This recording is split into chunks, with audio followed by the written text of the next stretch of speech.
My first order of business is to bring up to the podium a gentleman who is responsible for this beautiful facility that we are sitting in and will soon be dining in. I want to bring to the podium Dr. Jack Knott.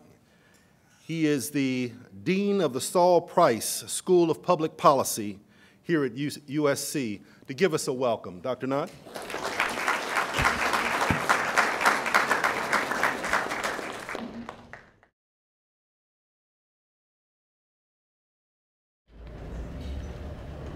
Well, good morning, everyone. It's really my privilege to welcome you to the University of Southern California.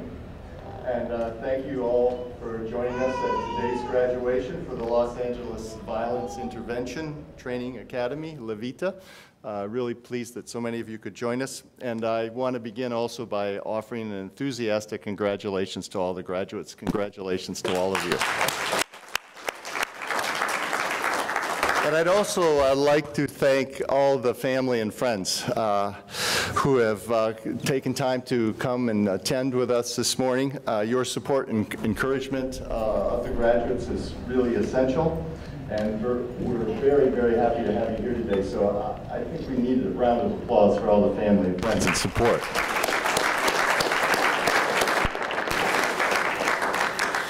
In addition, I'd like to acknowledge some of the distinguished speakers that we have with us here today. And what I'm going to do is, I don't know how many of them are here right at the moment, but I'm going to read their names, and if they would stand as I read their names, and then we'll acknowledge them as a group. I know the first speaker is here, and that's Connie Rice, founding co-director of the Advancement Project, as well as her staff. Mike Garcia and Gerald Cavett from the Urban Peace Academy. Are they here yet? I don't know if Los Angeles Police Chief Charlie Beck is here yet. He will be a speaker. Okay. We're also expecting Los Angeles Mayor Antonio Villaraigosa to speak. And LA County Supervisor Mark Ridley Thomas will be coming as well. So we have a very distinguished group of speakers today. And I want to thank you for taking part in this ceremony, to everyone, and your involvement, all the speakers, your involvement in this program really demonstrates the importance of it, not only to the graduates, but to the work they are doing and to the city.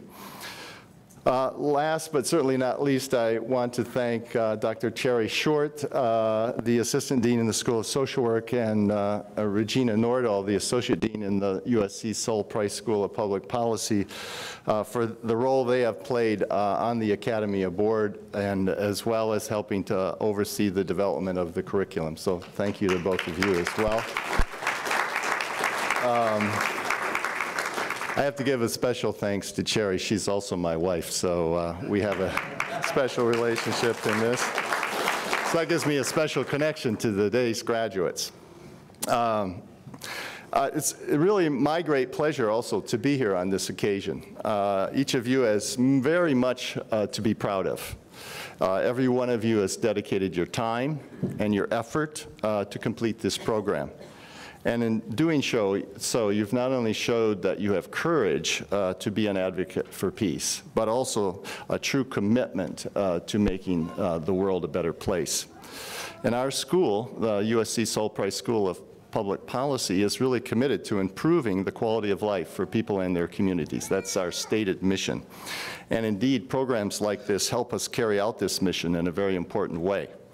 And our school is honored really to have the opportunity to partner with Connie and with the Urban Peace Academy to educate leaders like yourself who will go on and make a difference in the world. And for that reason, even though this is quoted a lot, I think this really applies to each of you. And so I want to quote from one of the great icons of world peace, and that's Mahatma Gandhi, when he said, "You must be the change that you wish to see in the world." And I think that really applies to each of you, because each of you within yourself have this capacity to make a difference and to be an agent for change in your community and in your world. And now I know that you also have the skills and the preparation needed to help make our community safer and help make greater peace for families everywhere. So I commend all of you for the work you've done, for the commitment you have to the community, and to making our world a safer place. So congratulations again. Thank you very much. Thank you, Dr. Knott. When I look around the room and see the diversity of people, professions, places that we live and work, it reminds me that this work of community violence prevention and gang intervention is going to take all of us, the practitioners, the teachers, the organizers, the supporters. It's going to take all of us to really get this message across that the beginning of the end of gang violence in Los Angeles, as we've known it, is here. Are you with me on that? All right. This is the 5th LAVITA graduation. The Los Angeles Violence Intervention Training Academy is graduating today 23 of its finest. It's a very exciting day for the city of Los Angeles, but it's also an exciting day for folks around the country. People are watching Los Angeles. They know that this is the starting point of the modern gang phenomena that has swept this country.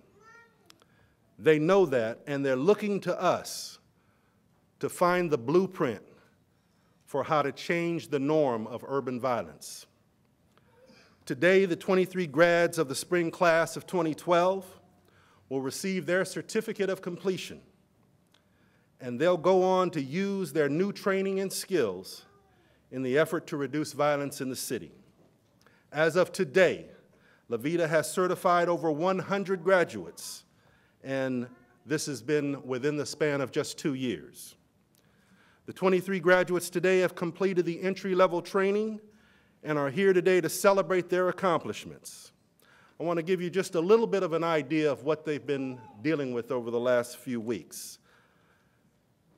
The LAVITA program trains seasoned and entry-level gang intervention workers to implement some of the best intervention practices in the region while maintaining the highest standards of professionalism. These men and women have completed 140 hours over a 14-week period, focused on personal development, applied theory, direct practice, and concrete tasks. Topics such as professionalism, PTSD, and other mental health issues, public health, ethnic dynamics, mediation and conflict resolution, ceasefires and understandings, hospital intervention, legal liability, and law enforcement dynamics are just a few of the topics that are covered in great depth over that 140-hour period. These topics have been convened to increase their skill level and understanding of the current intervention practices and professional expectations that the city will have of these workers. The Academy curriculum was developed by the Curriculum Development Work Group, many of them are here, composed of intervention practitioners who also screened instructors to ensure that the information was relevant to the entry-level practitioners. The Professional Standards Committee, composed of some of the most well-respected intervention workers in the city of Los Angeles, screened all participants at entry and exit. They oversaw training, the implementation of that training, and the development of, or the implementation of the standards for that training for professional intervention. That is a very rigorous format and platform to train the best of the best here in the city of Los Angeles. There is a young woman that I'm going to bring up to the podium momentarily who exemplifies that standard of excellence. You know, we're in an election season, and it's inevitable that term-limited political leaders are part of the discussion. Staff and law enforcement in the city of Los Angeles and the county, they kind of come and go, but there has been no term limits on Connie Rice's energy and commitment to creating an urban peace agenda. Would you help me welcome the co-founder and co-director of the Advancement Project, Connie Rice.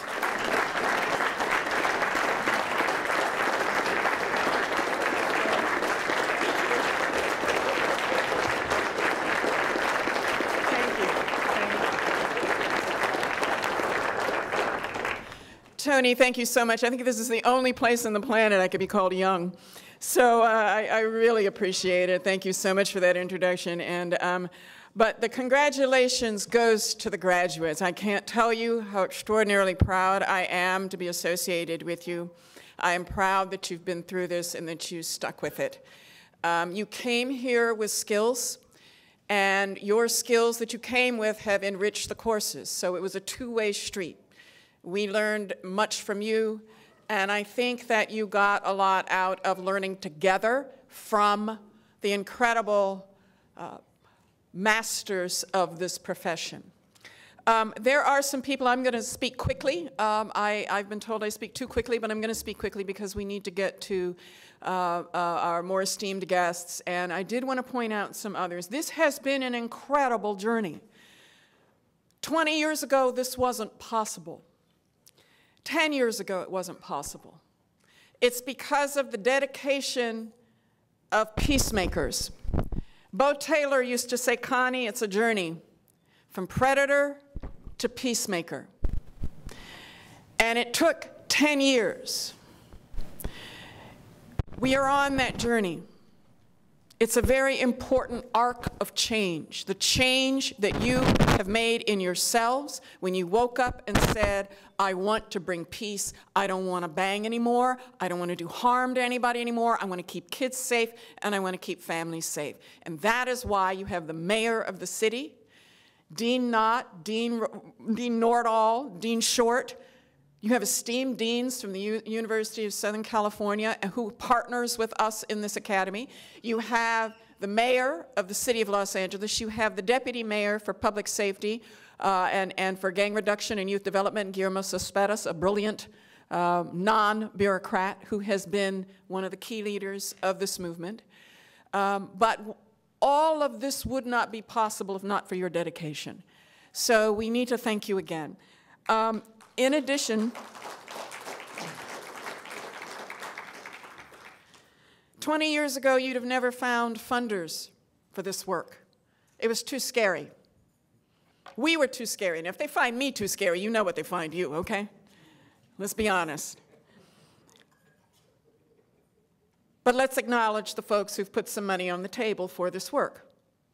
The Annenberg Foundation, the Ralph M. Parsons Foundation, the Rose Hills Foundation, the California Endowment, the California Wellness Foundation, the Weingart Foundation, and the City of Los Angeles Grid Office. They are the ones who have put the funding behind this because they believe in you and they believe in your mission of keeping neighborhoods safe. So please give them a round of applause.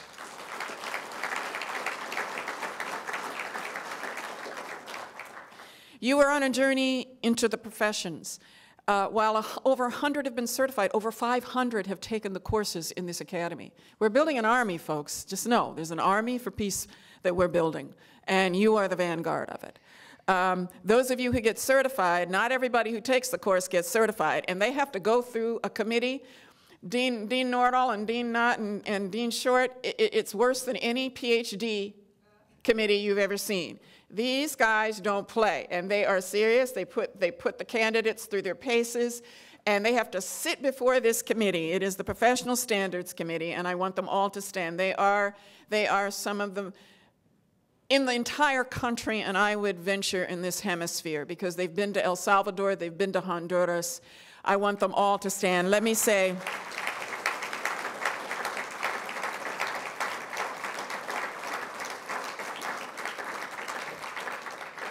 Gerald Kavitz, Mike Cummings, Mike Garcia, and I will read the others Skip Townsend, but David Kwai, Melvin Hayward I don't see, and Johnny Godinez. But they are the committee. They not only screen to see who's ready to actually take this course and to take up this profession, because you are a part of a profession, and the only thing that I have to say to you, to ask you, is to please remember that every action you take or don't take is going to reflect on your brothers and sisters in this profession. You are part of a profession that is being created by you and these experts. If you fail, pick yourself back up and get back on the right track, okay? It's not about not failing. It's about how are you professional enough to stay true to this work. You are saving lives, and that's why you have the respect. That's why the chief of police and the mayor and the deans are here, okay? They respect what you are doing. They respect the change you have made because you are making a change and increasing the safety of your neighborhoods. You're keeping children and women and families and schools and hospitals safe. So please remember, it's hard to change from something you were really, really with at one time and then become close to something that's new, that's good. But that's what you've done.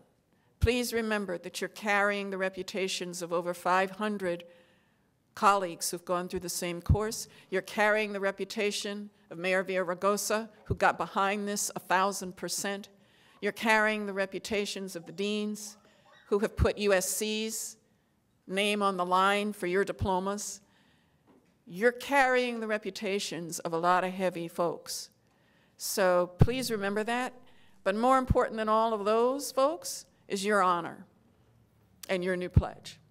And enough from me. Now I need to go down the line and thank just a few others, and then I will get off the stage. In addition to the Professional Standards Committee, who are truly extraordinary and recognized not just in this country, they were just in Columbus, Ohio with an LAPD contingent, but this academy also trains law enforcement. Now that's a strange idea. But without the support of law enforcement, we would not be here today. And I want to acknowledge, we've had some terrific support from some of the pioneers. He was here a little earlier. He might not be here now, but Sergeant Curtis Woodall from LAPD. I also want to acknowledge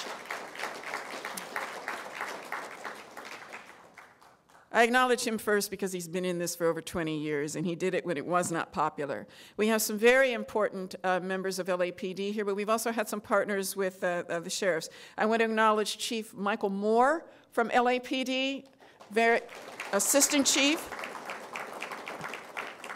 I believe Commander Hamilton is here, and he just walked into the room as our great LAPD Chief, Charlie Beck. Please give him a round of a hand. I also need to acknowledge Sheriff Baca and Lieutenant Newman, who can't be here today, but who have also been part of our law enforcement partners. It's taken a village, folks, and we've all got to get in the boat and row together. We don't have to like one another, but we do have to get in the boat and row together. I want to also acknowledge, and I always do this because I'm a notorious feminist, and gentlemen, I think all the men who work with me know this. Don't be afraid. I'm just quite sure there's a superior gender and that I'm a member of it, but don't be afraid. But I do need to acknowledge the role of the women in this work. It's extremely important that we do so. Now we have some hardcore street intervention experts who are women, and I would like them to stand. Vicki, Pam, please stand. Anybody else who's with the Women's Committee? We're getting there. We're gonna, oh, hi, yes, please. Oh, sister, please stand up, please, please. I didn't see you. Very important. You know, when the grandmothers and the abuelas and the tias and all of our female, when the matriarchy gets out there, the men start to behave. I have to tell you, gentlemen, you know, women power. Now, just two more categories because this work, it actually costs my organization to do this work. I know people are jealous about who gets the contract and so forth, but I have a team that raises extra money to do this work. They work overtime. First of all, the person who actually runs this academy is Fernando Rayon. He's incredible. Fernando, thank you.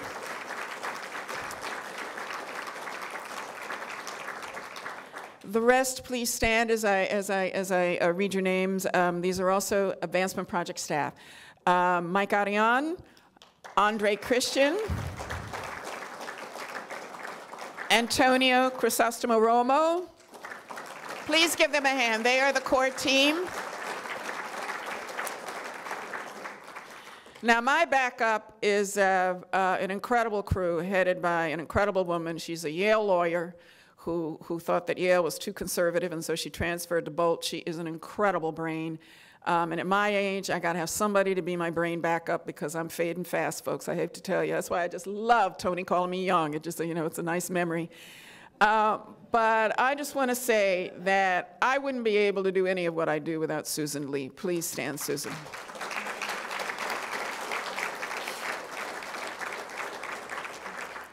Tell you, the city and grid wouldn't be able to do what it does without Susan. So, Jamaica Marshall, please stand. Maribel Mesa.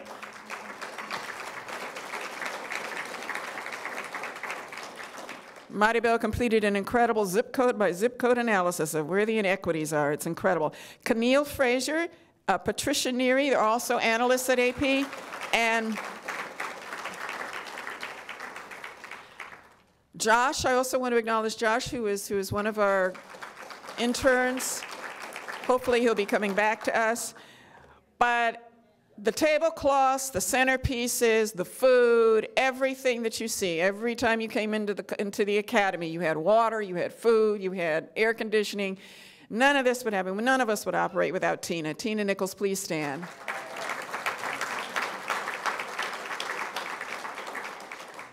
Now, I've been told that we've been joined by a council member, Becky Chevelin. Is that, do I have her name right?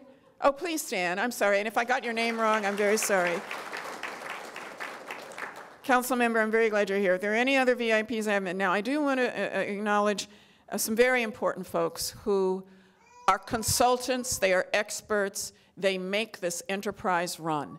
They have been in this business for probably a total, if you put it between them, 30, 50, we probably have 80 years of experience with these experts. And I want them to take a stand because this profession would not have happened without their guidance and their determination. So please stand. Tony Massengale.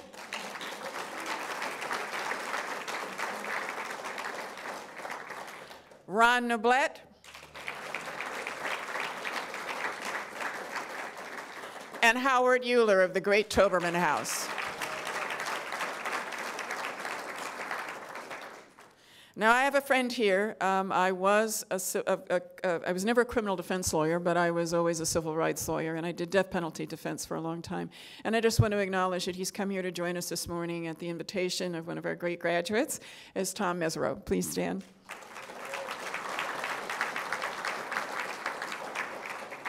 Great criminal defense. If I get in trouble, I'll be calling him. I believe I've covered everybody. My staff will give me a note if I haven't. These days I have to be programmed and told what to say because I'm fading fast. But I just wanted to get those folks acknowledged and to once again say to you, congratulations. We are extraordinarily proud of you. Please make us proud of you still in the years to come. We now have to work on with GRID, the great GRID office. One person I do need to say who is an incredible leader in this work, and he's the deputy mayor for gang reduction and youth development. I don't see him because he's on a very well-earned vacation. On his vacations, he takes courses. He's so dedicated. He's like me. He doesn't know how to take a vacation. But I have to say that he is getting nationally known, and he is pushing the vision of this work in an incredible way. And I would like to say, even though he's not here, to Deputy Mayor Guillermo Cespedes, we owe him a great deal of it. Please give him a round of applause.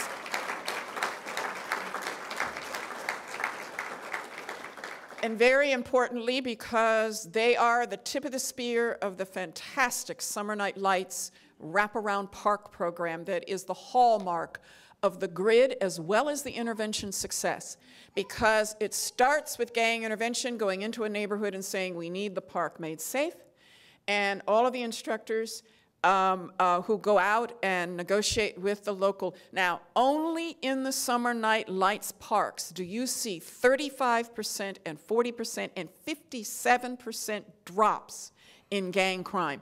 only with Summer Night Lights, not Parks After Dark, the county program, and not with other programs, and not where parks that have no programs. This is an extraordinary success. Even Washington, D.C. can't ignore it, and Washington, D.C. manages to ignore everything that L.A. does. But we are getting ready to come out on this national stage with the L.A. regional Southern California model of public safety, and they are not going to be able to ignore us anymore. But please, will the grid staff, if you're out in the hallway, please come in. We need you to take a bow. Please come in for the gang reduction and youth development staff.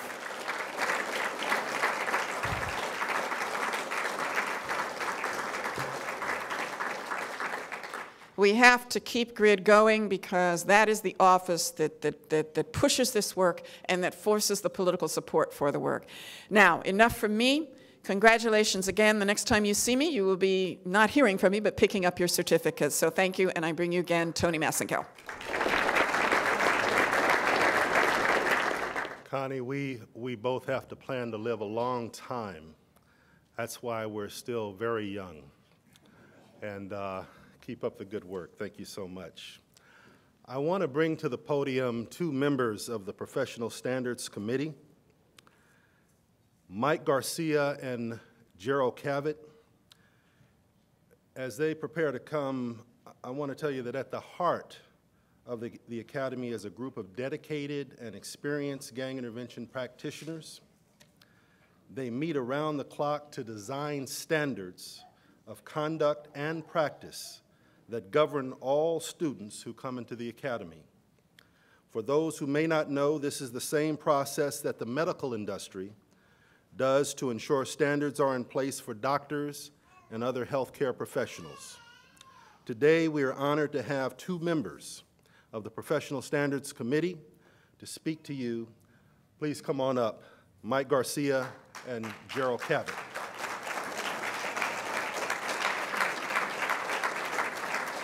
Thank you. It's a pleasure to be chosen to speak. I don't know, as you know, that crime has been going up lately, especially gang violence. And I hate to put it this way, but I'm glad we got all these new graduates that are going to help us out there in the street, because we need help. We need help badly right now out there in the streets. And I was one of the instructors. I teach on hospital intervention. I work at the White Memorial Medical Center. I work in the emergency room with gangs. So I'm glad that these people are willing to go out there and that they made it through the training, because it's a hard training we give. And I know a lot of these people personally now. I know that they're ready to roll up their sleeves and get out there. What I like about this graduation is, this is my fifth one that I've seen, is that they're older. And I don't mean real old, but they're more mature. And that's good, because the young people out there that are doing all this damage, they could look up to them. And that these people could be role models out there. And that's one thing that we need out there, is not just younger people working, but we need a lot of older people, you know, like myself.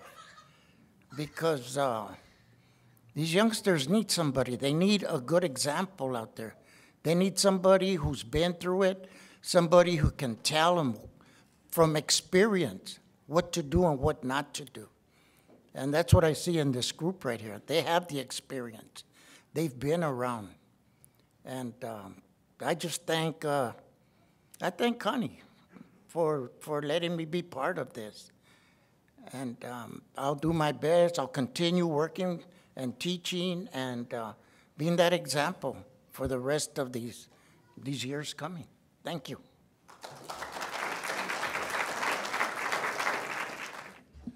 Class, huh? How y'all doing today? Hey, y'all day today, no doubt. Hey, here, I'm gonna give him another hand. No doubt. Definitely, Connie Rice, I don't know, what can you say?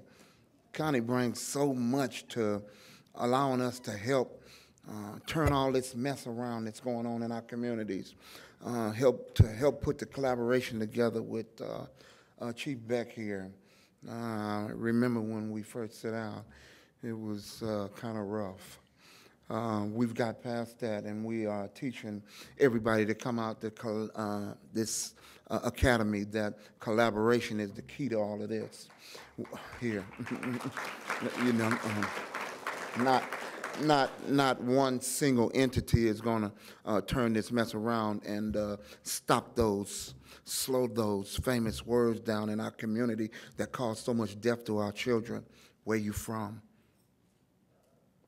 But as a collaborative effort, we are making a dent. We're putting a dent in these issues out here. We got a long way to go, and I thank God first. I thank the mayor and GMO and Connie and Chief Beck and everybody up under him. The chief, definitely Sergeant Woodle. They threw Woodle in here with us. Hey, thank Tony and Howard and Vicky and Sister and everybody.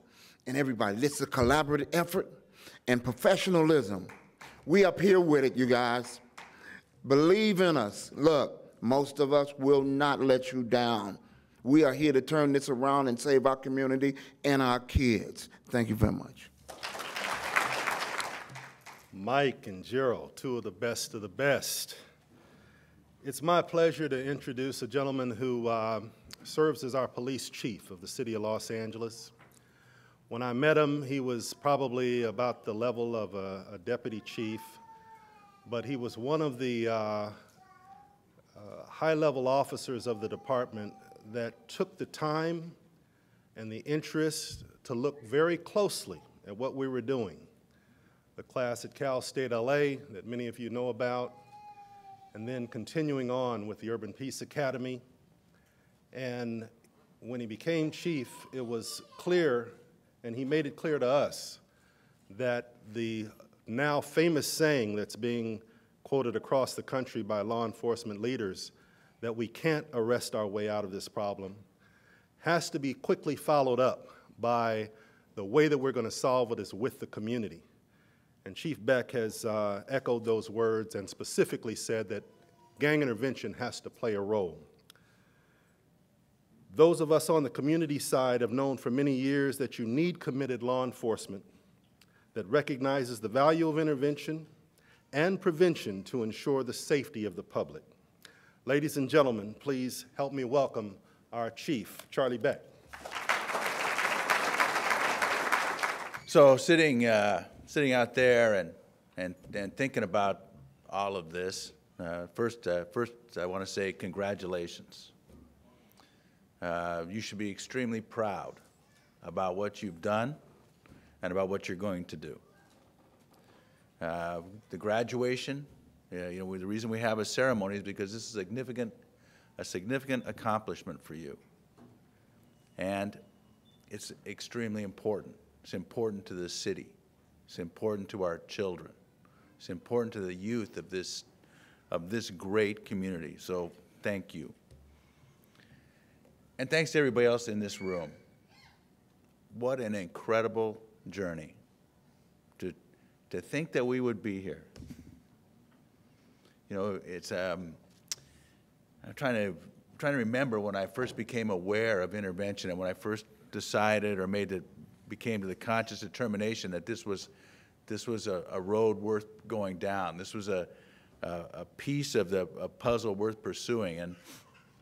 And I think it goes back about, I think it was about 6 years ago, 5, 6 years ago, and I met with Bo Taylor in a garage in Southwest, and and I could see that even though we were very different about the way we thought about things, that we shared something, and that's that we were really tired of seeing young people die for no reason, being killed for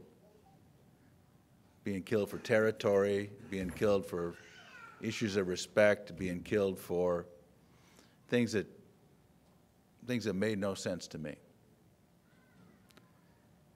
And with that shared that shared desire, that shared vision, we saw that we could work together on a path forward. And you know, I look around the room and I see so many people, you know, Howard and Ron and of course, you know, our great mother and mentor and the dame of intervention in Los Angeles, Connie Rice.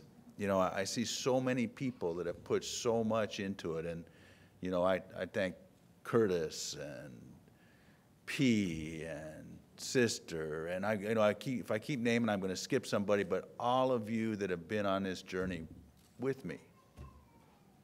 And, you know, we have a long way to go.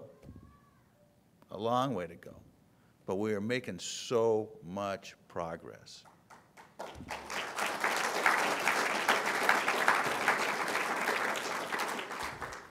We had an awful, awful killing in Watts last week. Horrific.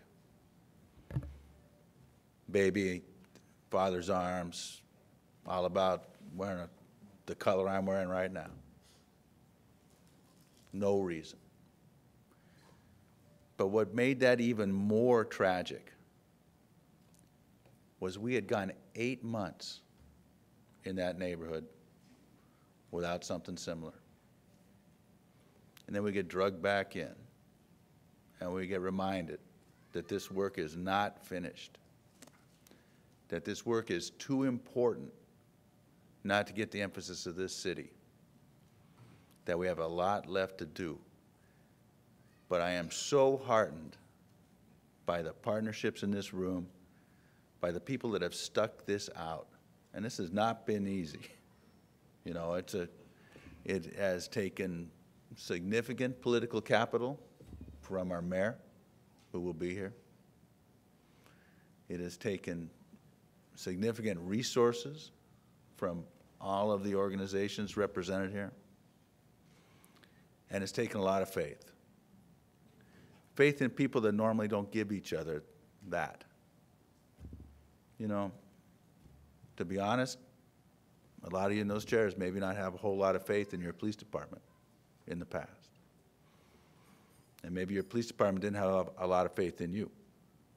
But that's changed. And now we're in this together. We want the same thing. We have the same goals. The children that we save, every life we save is our own. So thank you for what you're going to do. Thank you for knowing the importance of this work. And I will make sure, as long as I'm chief of police, and that's going to be a long time, that, in dog years anyway, as long as I'm chief of police, that the Los Angeles Police Department will be committed to this path. And I say this all the time, that, you know, there is no smooth road in this. We will have setbacks. We're going to have incidents. We're going to have failures. But that does not deter us. Because it's through those failures, it's through those setbacks, it's through what you learn, that's what makes you strong. That's what makes us continue. And that, every time we stumble, we're made stronger by getting up. And that is how this is going to go.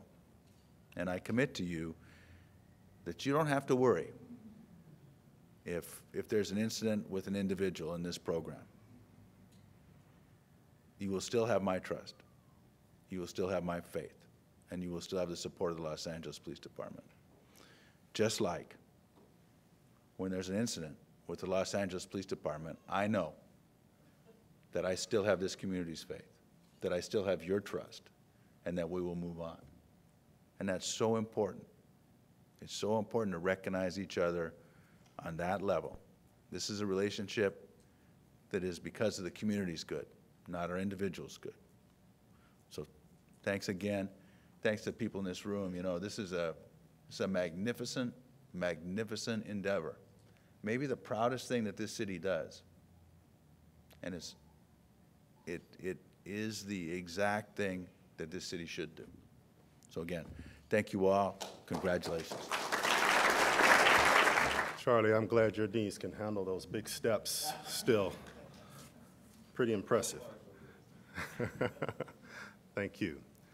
There have been some remarks made earlier about how much political capital had to be invested and literally put on the line here in the city of Los Angeles.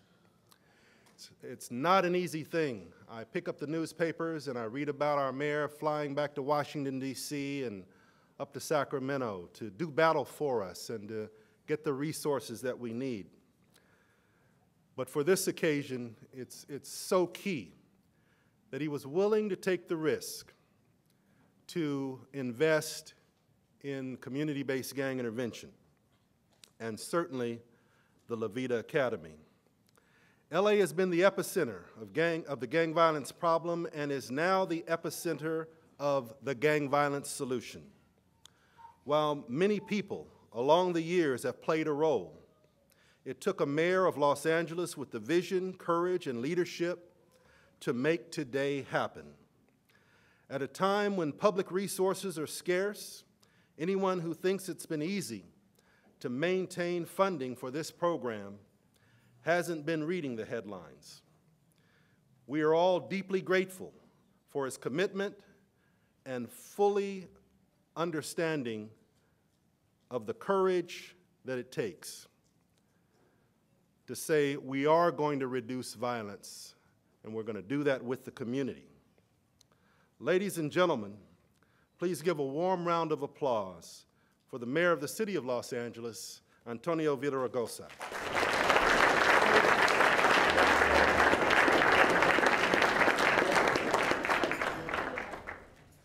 Thank you, Tony, for that very generous introduction, for the work that you do every day and have done for a very, very long time. And to Connie Rice, my friend, who really is the inspiration and the person who pushed the city to do what we're doing around this effort. Thank you. And to Dean Knott, I think I'm on the USC campus every other day. I was here yesterday and last week and the week before, and some days I come 2 or 3 times, in and out usually, like today. Sometimes late because I'm trying to be in 5 places at the same time. But I wanted to be here again. This graduation, this LAVITA training ceremony is very, very important to us. And I also want to acknowledge Supervisor Mark Ridley Thomas, who I understand will be here later on, and his work in this area, but particularly the Advancement Project and Connie Rice said. You know, the city has been doing gang work for a long time. We had LA Bridges, if you remember, and an important program, not strategic, not really focused in the right places. Connie and others evaluated what we were doing and saying, you know, what are you really doing here? You're not focusing your resources strategically. You're not using the science and the data. You're not working with the people who have the street cred to really address the intervention piece in the way that we need to. You need to have the police department and the social service agencies and the intervention workers and prevention folks all working seamlessly together. And so we took it on. I can't tell you that I'm the one who, thought this all up, but I am the one that embraced it. And Tony, you're right. I fought for it. So in this budget, I didn't veto very much, but I did veto when some people thought that it was going to be okay to cut this program. And I said, no, excuse me, that's not the way it's going to work here. We got a commitment. It's got to be a long-range commitment. And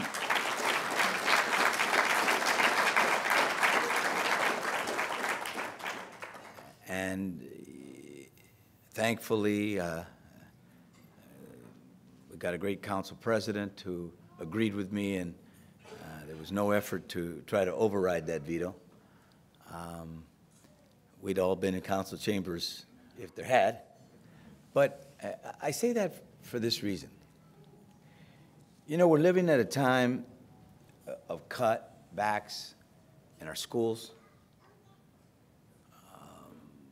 We're about to be at 50th in per pupil spending. How many of you have families that trace back to Mississippi? Anybody? I thought so. Mississippi's one of the big states that sent folks over in the 40s and the 50s. We're going to be below Mississippi. Now, this is the reason people left Mississippi to come to LA. We're going to be 50th, dead last, in what we spend in our schools. If we don't educate our kids, we know what happens. You know, they drop out, they don't have the skills, they can't get a job, and then oftentimes they do things that they might not otherwise have done if they had had hope and seen a light at the end of the tunnel. So we're cutting schools. The state and federal government are cutting social service programs. They say to a family, you know, we don't want you to be on welfare. Oh, but by the way, there aren't any jobs. I mean, we all get, if you go work, you shouldn't be on welfare. But then you got to have a job. We're living in a Congress right now that's so broken and partisan, and so what we see is an evisceration of the safety net. And so right now, more than ever, we need this funding. We need to show that you make these investments and you'll see a reduction in violence. You'll see people, if we could develop some serious reentry programs, you'll see people look to alternative things to do. You'll see kids who might otherwise have gotten into gangs not get into it in the first place. And what you're doing is very, very central to that. And, you know, you got to, I was just praising you on the way down here with my security. You guys work for you and me. And I said, you know what? As I said, Chief's there? And they said, yeah. I said, well, he'll keep him at bay while I, you know, getting here late. I was on a conference call on job creation, talking about we need jobs, we need infrastructure investment, we need to get people to work. And I was saying to my security, I said, you know, a police officer, I said, this guy's the real deal. He's the real deal.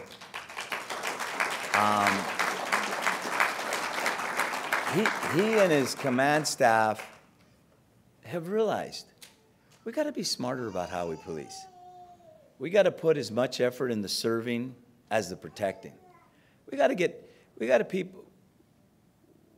to communicate and collaborate and work with our community. And they've also come to realize that this intervention academy, the only one of its kind, that's mine. I'll turn that off. I like to play the congas, you know? So, you know, that this intervention academy, the only one of its kind, has actually reduced violence. You know, I'm gonna tell you a story. I'm gonna tell you a story. And, you know, I'm gonna tell you a story because it's true. And it's indicative of the changes that have been made. Last year, there was an uptick in violence in Watts. Some of you remember that. Well, some of you remember that. And we were trying to figure it out.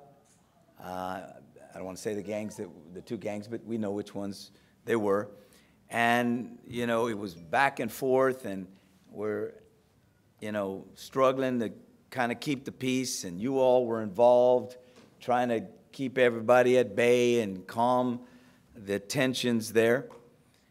And the police chief wanted to have a meeting. So I walk in, and, you know, half the room is full of blue, all the command staff, the relevant people. The other half are my grid team. And I figured out, you know, the police are going to say, we need some more money for more police in Watts. They said we need more money, all right. They wanted more money for another grid zone in Watts. When I say we fought for grid funding, that's not fair. Charlie Beck, the chief, went to every one of those meetings saying, hey, we gotta keep this money at least at this level. We're not expanding it, but we can't cut it. He used his capital, his credibility, his ethos to get folks there.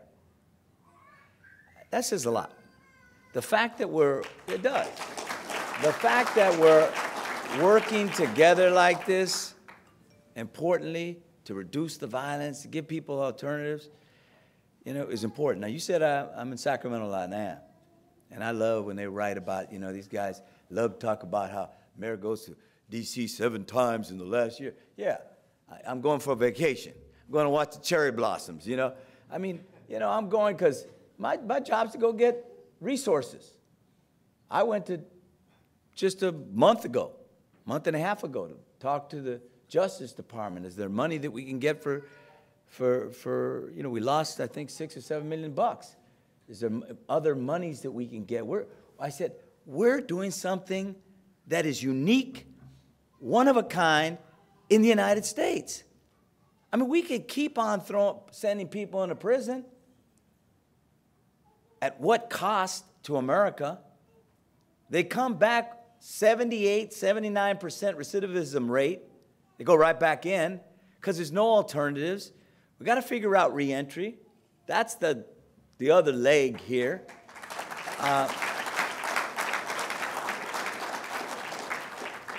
And, without you all and the work that you're graduating, what they've been doing, without this work, we wouldn't be able to demonstrate that if you make these investments, you could actually do something to reduce the violence. The Summer Night Lights, I love, somebody did a little piece on Summer Night Lights. They got 2 kids that were working with Summer Night Lights, and they did this video, and it was a video about, drugs, and it was done 3 years ago, and of course, they wanted to, shed a light on this program and how it, and my staff said, they might be here today. I said, well, I'm just going to defend the program. We have politicians that make mistakes. We have police officers that make mistakes. We have pastors and priests that make mistakes. You can't damn a whole profession or a whole initiative based on, sometimes people make mistakes. Thank you very much. I guess I got a witness. Somebody was listening.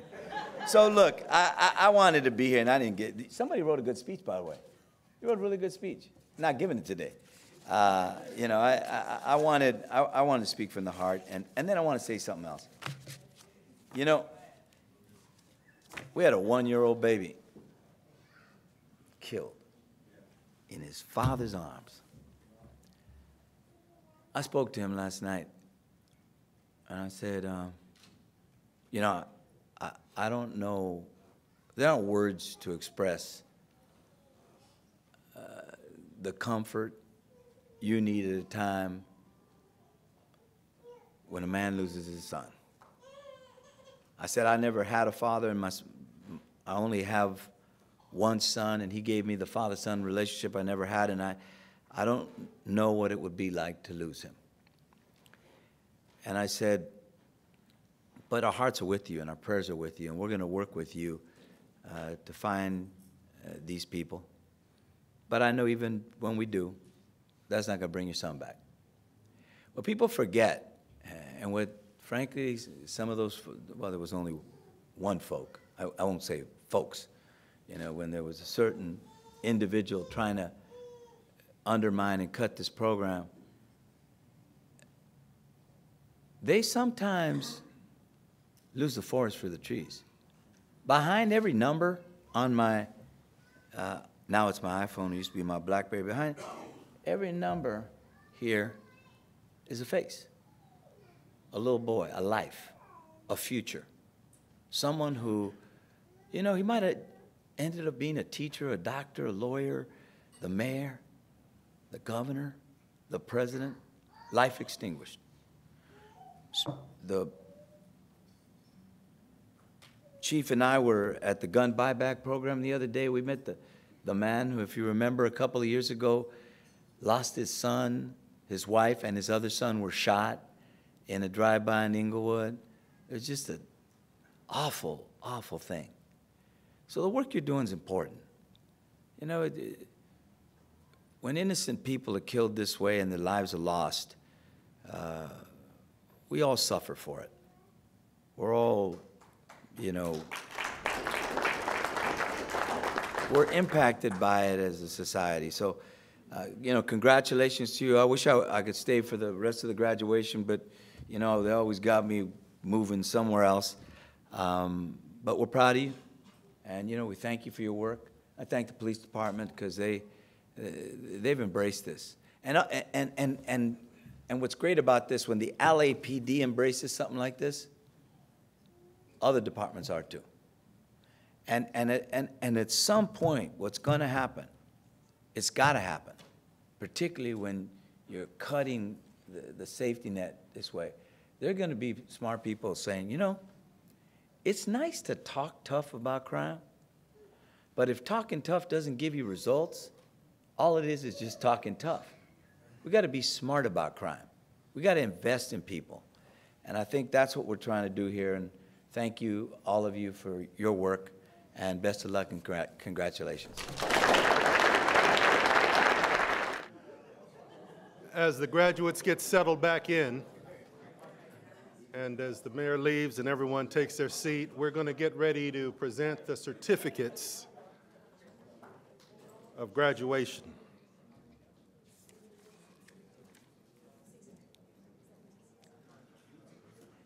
We hope we can time this in such a way that we'll get some closing remarks from Supervisor Mark Ridley Thomas. But ladies and gentlemen, it's time for the graduates. The 23 entry-level graduates have completed 140 hours of training, and we're very proud to add them to the ranks of the alumni of the Urban Peace Academy. I'm going to read off the names of each of the graduates, and Attorney Rice, I think you're going to assist us in actually presenting the certificate. Guillermo Aguilar.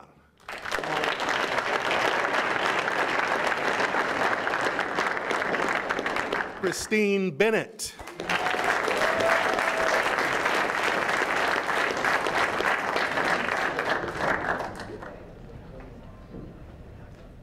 Mr. Derek Blow.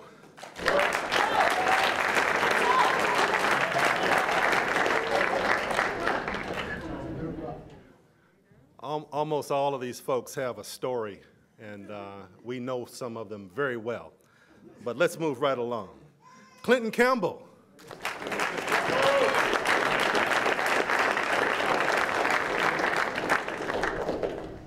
Charles Carter.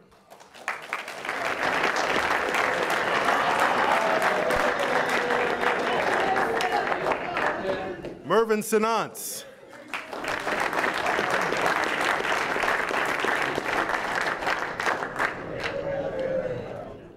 Keith Corbin, come on up.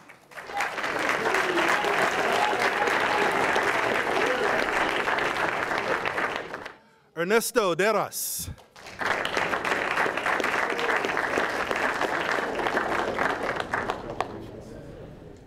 Joseph Evans.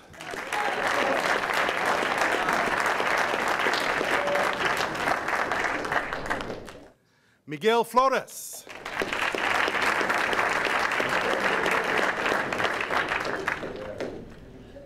Lydia Friend.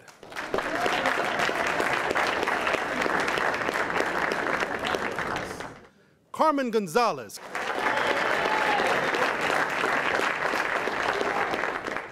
Ulysses Gutierrez.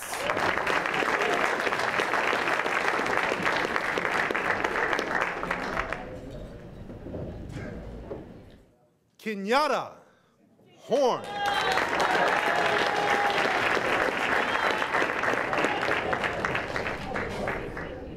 Gregory Johnson.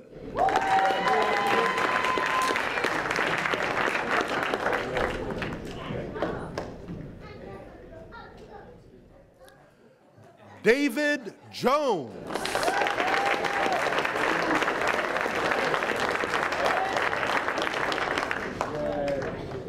Robert Martinez.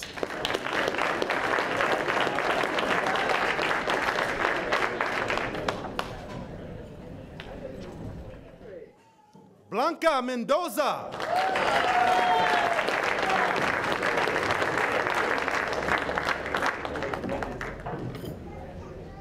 Toman Peters.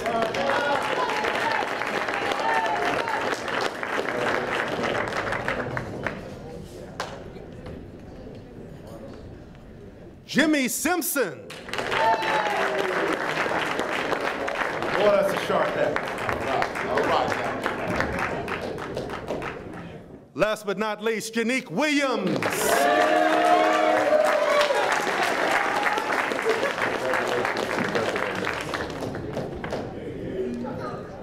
Let's give one more big round of applause for the 23 graduates of the class of spring 2012.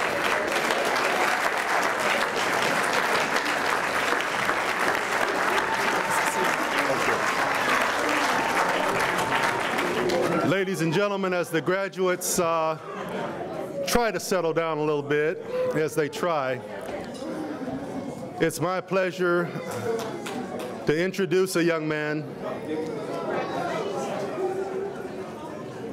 who has not only been a leader in the district that I grew up in, but he has combined electoral politics with community organizing to build the great Empowerment Congress of the 2nd District.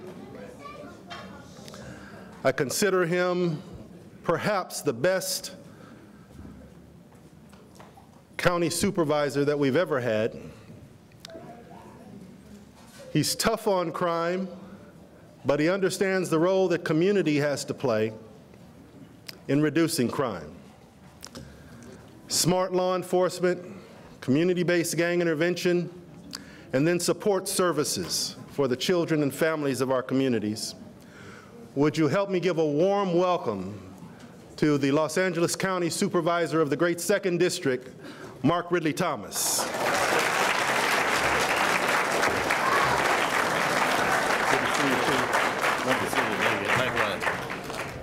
Why don't we give Tony Massengale a big round of applause for his work, his leadership. Connie Rice is in the house. How about a shout out for Connie for her work, her leadership, the advancement project in the house. Somebody said Chief Beck is here. Chief, we salute you. We thank you for your leadership. Another big round of applause for the Chief of Police of the City of Los Angeles. And finally, and perhaps most importantly, a big round of applause for these graduates who are stepping up to give them some love. I'm simply here to say a word of encouragement to the graduates because encouragement matters. Everybody say encouragement matters. Oh, you didn't say it like you meant it. Encouragement matters.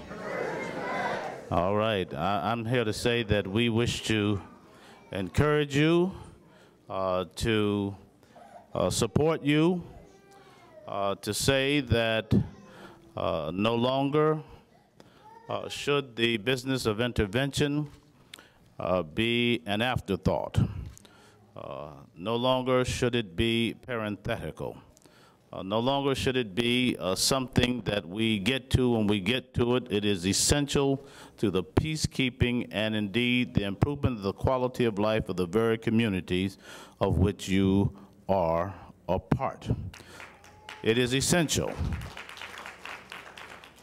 It is the basic stuff of which we can make a difference in the very communities of which we all are a part. Manual Arts High School, 1972. Toiler in the house, right here at this podium. And so I understand full well that journey. I respect it, and it's what we have to do to deal with it. Now, prevention, intervention, suppression, reentry, we understand the typology, we understand the model, but the real issue is this. There are more in the public policy arena, and I want you all to get this real good. There are more in the public policy arena that understand prevention and suppression than they understand intervention. There's more resources and support aimed at prevention, although it's less than suppression, than there is intervention. For the policymakers in the House, for the policymakers or those who wish to be policymakers, we've got to get smarter in terms of integration of the notion of intervention, because that's where we get people in play who can make a difference on the ground in communities and engage the questions in a creative and experiential way. And that's what this graduation is about, and I applaud the graduates and AP for it. Now I'm going to take my seat momentarily because I'm apprised of the fact that I'm standing between, right in front of your lunch, and I don't want you to abandon your intervention skills and preparation. You understand. I do understand. As a devotee of nonviolence, I want to encourage you all to dig deeper into the study of nonviolence itself. If you really want to get it on with the question of intervention and improve your skills, your analysis, your witness, nonviolence is the ticket. In your personal relationships, in your public relationships, in your political relationships. I'm persuaded by it. And I want to make it plain to everyone who will take note of these remarks. Nonviolence ain't for chumps. It's where your power is located, and it has far more transformative ability and capacity. And when you dig deep into what you're trying to do in terms of your intervention skills, you're relying on the resources at your disposal that are resident within each of us to make a difference in the lives of our community, but more than that, to look someone square in the eye and say you can live higher and do better by making a different set of choices. And so I want to offer that perspective to you unapologetically, because therein lies the real issue of transformation in our communities. And so if you want to have a real graduation, engage that level of transformation. It speaks to our humanity, it speaks to our common goals, it speaks to the common good.